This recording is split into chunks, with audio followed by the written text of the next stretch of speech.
और एक और अहम खबर कानपुर से। कानपुर के सोपोर नगर में स्टेट चाइल्ड प्रोटेक्शन होम की 2 नाबालिग बच्चियों के हमला पाए जाने और उनमें से HIV पॉजिटिव होने के वाक़े से एक मरतबा फिर शेल्टर होम पर सवाल उठने लगे हैं। कानपुर के स्वरूप नगर शेल्टर होम में 3 दिन पहले 33 बच्चियों में कोरोना की अलामत पाई गई थी। इसके बाद बंधना के रमा अस्पताल में सभी के सैंपल की जांच की गई। महकमे सेहत की जांच में सभी 33 बच्चियां कोरोना पॉजिटिव पाई गईं। 2 बच्चियां हमला पाई गईं। फिलहाल दोनों बच्चियों को शहर के जच्चा बच्चा अस्पताल में भर्ती करवाया गया है।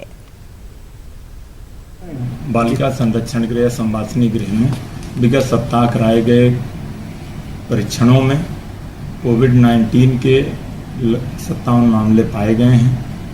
इनमें से सभी को कोविड अस्पतालों में भर्ती करा दिया गया है। इन सभी मामलों में 5 ऐसी बालिकाएं पाई गई हैं जो गर्भवती हैं। ये बालिकाएं पॉक्सो एक्ट के तहत विभिन्न जनपदों से CWC के द्वारा उनके आदेश पर इस संवासनी गृह में संदर्भित की गई थी।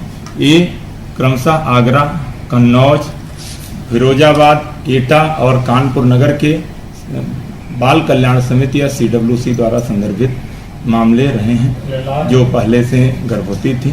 इसके अतिरिक्त यहाँ रहने वाली 2 अन्य गर्भवती बालिकाएं हैं जो कोरोना नकारात्मक पाई गई हैं, जो CWC एटा तथा CWC कानपुर नगर द्वारा संदर्भित हैं।